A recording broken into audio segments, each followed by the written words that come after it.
사랑하고 축복합니다. 11월 23일 화요일입니다.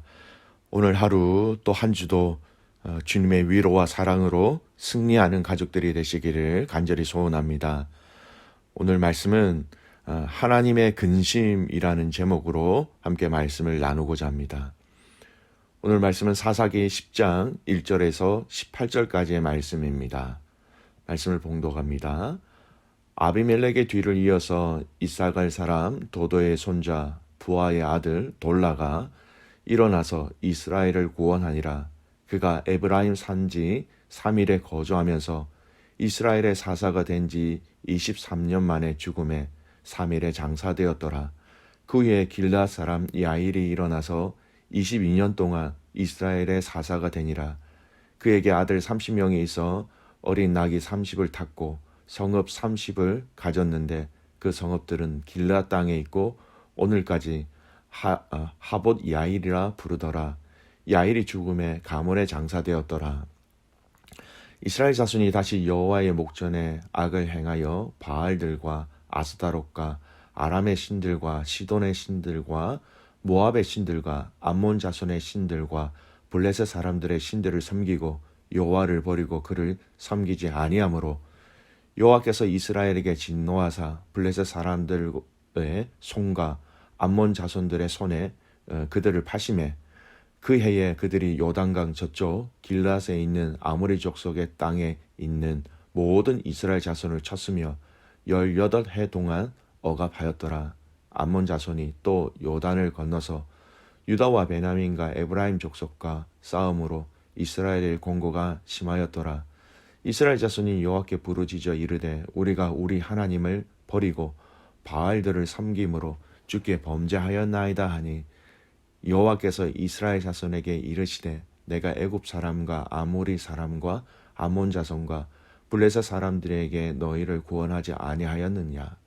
또 시돈 사람과 아멜렉 사람과 마온 사람이 너희를 압제할 때에 너희가 내게 부르짖음으로 내가 너희를 그들의 손에서 구원하였거늘 너희가 나를 버리고 다른 신들을 섬기니 그러므로 내가 다시는 너희를 구원하지 아니하리라.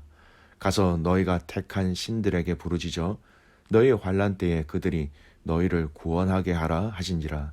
이스라엘 자손이 여호와께 여쭈되 우리가 범죄하였사오니 주께서 보시기에 좋은 대로 우리에게 행하시려니와 오직 주께 구하옵나니 오늘 우리를 건져내옵소서 하고 자기 가운데서 이방 신들을 제하여 버리고 여호와를 섬김에 여호와께서 이스라엘의 공고로 말미암아 마음에 근심하시니라. 그때에 암몬 자손이 모여서 길앗의 진을 쳤으므로 이스라엘 자손도 모여 미스바의 진을 치고 길앗 백성과 방백들이 서로 이르되 누가 먼저 나가서 암몬 자손과 싸움을 시작하랴. 그가 길앗 모든 주민의 머리가 되리라 하니라. 아멘. 오늘 말씀 제목 하나님의 근심이라는 말씀 제목입니다. 오늘은 기드온의 아들 아비멜렉, 즉 스스로 왕이 된 이 아비멜렉이 죽고 난 이후에 두 사사의 이야기가 잠시 나오지요. 1절 말씀을 보십시오. 아비멜렉의 뒤를 이어서 이사갈의 사람 도도의 손자 부하의 아들 돌라가 일어나서 이스라엘을 구원하니라. 그가 에브라임 산지 3일에 거주하면서 돌라라는 사사를 하나님 세우셨고 이 돌라를 통해서 하나님이 이스라엘을 구원하셨고 이끄셨다라는 것입니다. 그가 사는 동안 하나님께서 이스라엘 가운데 하나님 평강을 더하셨지요. 이 돌라라는 사사가 죽고 난 이후에 등장한 다음 사사는요, 야일이라는 사사입니다. 3절 보시기 바랍니다. 그 후에 길앗 사람 야일이 일어나서 22년 동안 이스라엘의 사사가 되니라. 사사 돌라와 사사 야일에 대한 이야기인데요. 특별한 내용과 사건은 없지만 분명한 것은 그들이 사사로 있는 동안 그들은 하나님의 은혜 가운데 또 평안 가운데 거하였다라는 것을 분명히 알 수 있습니다. 문제는 이제 이 사사 야일이 죽고 난 이후에 일어난 이스라엘 백성들의 죄악의 역사가 문제이죠. 6절 말씀 보십시오. 이스라엘 자손이 다시 여호와의 목전에 악을 행하여 바알들과 아스다롯과 아람의 신들과 시돈의 신들과 모압의 신들과 암몬 자손의 신들과 블레셋 사람들의 신들을 섬기고 여호와를 버리고 그를 섬기지 아니하므로. 사사가 죽고 난 뒤에 다시 돌아가는 이스라엘 백성들의 죄악의 행위입니다. 악을 행한다라는 것, 목전에서 악을 행한다는 것, 여러분 여러 번 말씀드렸죠. 우상 숭배입니다. 네, 여러분 이 우상 숭배를 하는 그 우상의 신들에 대해서 오늘 6절 말씀은 그들이 섬긴 신들을 굉장히 자세하게 열거하고 있습니다. 바알, 아스다롯, 그리고 아람의 신들, 시돈의 신들, 모압의 신들, 암몬의 신들, 블레셋의 신들을 섬겼다 이렇게 얘기하지요. 여러분 이것을 지역적으로 볼 때는요. 이스라엘 백성들이 정착한 그 가나안 땅의 주변에 있는 모든 나라의 이방 신들을 다 섬겼다라는 얘기예요. 쉽게 얘기하면 주변의 모든 신들을 다 섬겼다라는 것입니다. 하나님을 버리고 다른 이방 잡신들까지도 아무런 꺼리낌 없이 다 섬겼다라는 의미가 이 6절 말씀에 포함되어져 있습니다. 여러분 이스라엘 백성들의 죄악이 이쯤 되면 이제 우리가 예상할 수 있는 단계가 있지요. 예, 맞습니다. 바로 이스라엘 백성들을 징계하시는 하나님의 책망이지요. 이 책망의 도구로 하나님은 블레셋 사람들과 암몬 사람들을 사용하셔서 하나님 이렇게 얘기하십니다. 하나님은 이스라엘 백성들을 파셨다라고 얘기합니다. 그들의 손에 아예 맡겨서 그들의 업죄와 그들의 핍박 가운데 이스라엘 백성들을 그 고통 가운데 거하게 하셨다라는 것이죠. 그리고 우리가 예상하는 것처럼 이스라엘 백성들은 또 하나님께 회개합니다. 10절 말씀 보십시오. 이스라엘 자손이 여호와께 부르짖어 이르되 우리가 우리 하나님을 버리고 바알들을 섬김으로 주께 범죄하였나이다 하니. 여러분 회개하는 이스라엘 백성들입니다. 그런데 오늘 이 반응에 하나님은 좀 다르게 반응하십니다. 하나님이 어떻게 반응하십니까? 내가 너희들을 다른 여러 민족들로부터 다 구원하였는데 너희가 다른 신들을 섬기고 이제는 그러므로 말미암아 내가 다시는 너희를 구원하지 아니하겠다라고 말씀하십니다.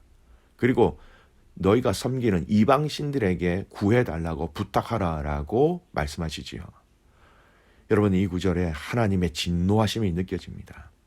하나님이 얼마나 이스라엘 백성들을 향하여서 계속해서 그들이 죄악을 범하였을 때 그들의 그 회개 가운데 그들을 계속해서 용서해 주시고 구원해 주셨는데 이제는 하나님께서 이스라엘 백성들의 이 습관적인 그리고 반복되어지는 이 죄악에 대해서 용서하지 아니하시겠다라고 작정하시고 거절하신 것입니다. 믿음의 가족 여러분, 우리의 인생 가운데 최고의 비극은 무엇일까요?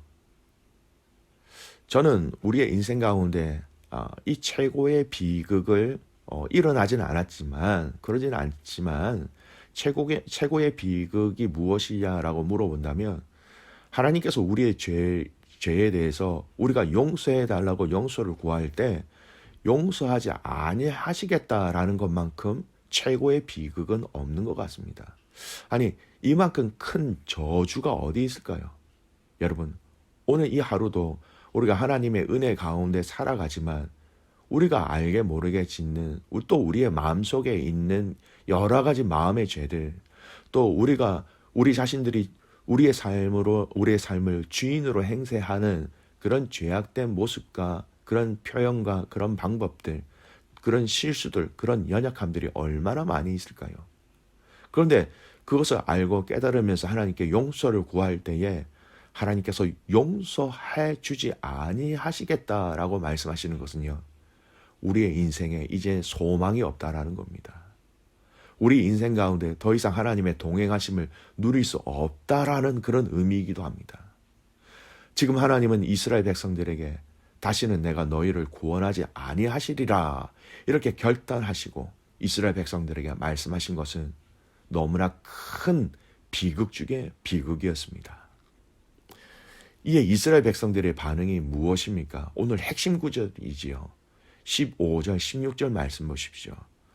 이스라엘 자손이 여호와께 여쭈되 우리가 범죄하였사오니 주께서 보시기에 좋은 대로 우리에게 행하시려니와 오직 주께 구하옵나니 오늘 우리를 건져내옵소서 하고 자기 가운데서 이방 신들을 제하여 버리고 여호와를 섬김에 여호와께서 이스라엘의 공고로 말미암아 마음에 근심하시니라. 여러분, 다시 하나님께 회개와 구원을 간구하는 이스라엘 백성들의 고백입니다. 하나님, 범죄하였습니다. 주님 보시기에 좋은 대로 우리에게 행하십시오. 오직 주께 구원을 간절히 소원합니다. 라는 것이죠. 그리고 그 다음에 이어지는 이스라엘 백성들의 그 행동이 여호와 하나님을 근심하게 한 것입니다. 이 근심은 긍정적인 근심이죠. 이방 신들을 제하였다라는 것입니다. 이방 신들을 버리고 하나님을 섬겼다라고 얘기하고 있습니다. 이 16절 말씀은 여러분 회개의 본 모습을 보여주는 말씀이기도 해요. 하나님 용서해 주세요라고 이야기하는 것으로 말로 마친 것이 아니라 그들의 삶 속에서 우상을 실제로 제거하고 다시 하나님을 섬기기 시작했다라는 것입니다. 본문의 내용은 나오진 않지만요. 아마 그들의 우상의 어떤 제단을 타파하고 하나님을 섬기기 위해서 하나님 앞에 엎드리며 하나님과 약속한 것들을 지켜나가기 시작했다라는 것입니다. 그들의 진실된 회개에 말뿐만 아니라 삶이 함께 있었다라는 것을 말씀해 주시는 것이지요. 그렇습니다. 믿음의 가족 여러분. 하나님이 다시 구원하지 아니하겠노라라고 말씀하신 그 말씀. 그런데 진정한 회개를 하고 있는 이스라엘의 모습을 보시고 하나님은 무엇이라고 말씀하십니까? 16절 후반에 여호와께서 이스라엘의 공고로 말미암아 마음에 근심하시니라. 이스라엘이 당하고 있는 지금 어려움으로 하나님도 함께 근심하시고 아파하시고 고민하고 계시다라는 거예요. 이스라엘에 대한 안타까움, 그리고 이스라엘을 지금도 돌보고 계신다라는 겁니다. 그들의 이 회개를 통하여서 그들의 어려움을 하나님도 함께 아파하고 계시고 이스라엘의 형편을 하나님께서 지금도 지켜보고 계시다라는 의미입니다. 하나님의 근심이라는 이 단어를 여러분 오늘 한번 잘 묵상해 보시기 바랍니다. 그들의 진정성 있는 회개 가운데 하나님은 그들의 어려움을 보시고 함께 아파하시고 그들의 어려움을 함께 고민하시면서 함께 염려하고 있는 것이지요. 진정한 회개는 다시는 구원하지 않겠다고 하신 그 하나님의 뜻을 돌이켰습니다. 그리고 그 진정한 회개는 하나님이 이스라엘의 고통을 함께 아파하시게 하였다라는 것이지요. 사랑하는 귀한 믿음의 가족 여러분, 진정성이 있는 회개가 얼마나 우리의 신앙생활에 중요한지를 말씀해 주고 있습니다. 하나님 마음에 근심하신다라는 이 표현, 하나님께서 이 백성들을 다시 돌아보신다라는, 염려하신다라는 그 표현, 최고의 저주를 끊는 방법이 무엇이냐? 진정한 회개다라는 것을 말씀합니다. 진정성이 있는 회개가 하나님의 뜻을 돌이켰고 하나님이 이 진정성 있는 회개하는 자들에게 다시 관심을 가지셨고 그들의 모든 문제를 함께 염려하시고 함께 근심하심으로 함께 해결하시기 위하여서 시작한 동기가 그들의 진정성 있는 회개였다라는 것입니다. 오늘 이 하루 진정성 있는 신앙생활이 저와 여러분 앞에 있기를 간절히 소원합니다. 진정성이 있는 회개, 진정성이 있는 예배, 진정성이 있는 기도, 진정성이 있는 섬김, 진정성이 있는 신앙생활. 우리의 진정한 믿음을 통하여서 하나님과 함께 동행하고 함께 승리하는 믿음의 가족들이 되시기를 주님의 이름으로 축복합니다. 아멘. 기도하겠습니다. 하나님 아버지 감사합니다. 오늘 주신 이 말씀을 통하여 하나님 진정성이 있는 회개가 얼마나 중요한지 하나님 가르쳐 주셔서 감사합니다. 진정성 있는 그 회개 가운데 하나님의 뜻을 돌이키셨고 이스라엘 백성들의 아픔을 함께 동참하시면서 하나님도 함께 근심하시게 하였다라는 것, 진정성 있는 우리의 신앙생활이 되게 하여 주십시오. 진정성 있는 삶이 되게 하여 주시옵소서. 진정성이 있는 믿음 생활이 되게 하여 주시옵소서. 형식을 따라가는 것이 아니라, 사람을 따라가는 것이 아니라 성령 하나님 우리 마음에 함께 하셔서 성령께서 주시는 그 진정성 있는 마음으로 기도하며 예배하며 섬기며 사랑하는 우리의 삶이 되게 하옵소서. 사랑하는 귀한 선교사님들을 위해서 기도합니다. 귀한 선교사님들의 사역지 가운데 하나님 함께 하셔서 하나님의 영광이 드러나게 하시고 예수 그리스도의 이름이 선포되어질 때에 그 이름의 권세가 그 땅 가운데, 그 민족 가운데, 그 지체들 가운데 있게 하옵소서. 사랑하는 귀한 우리 12학년 아이들을 위해서 기도합니다. 이번 한 주 또 진행되어지는 모든 시험 가운데 하나님 동행하여 주셔서 이 시간들을 통하여서 하나님의 형통하심을 경험하는 것뿐만 아니라 하나님과 더욱더 가까워지는 친밀감을 누리는 시간으로 더불어 축복하여 주시옵소서. 그렇게 행하실 하나님을 신뢰하며 살아서 역사하시는 예수 그리스도의 이름으로 감사하며 기도드리옵나이다. 아멘.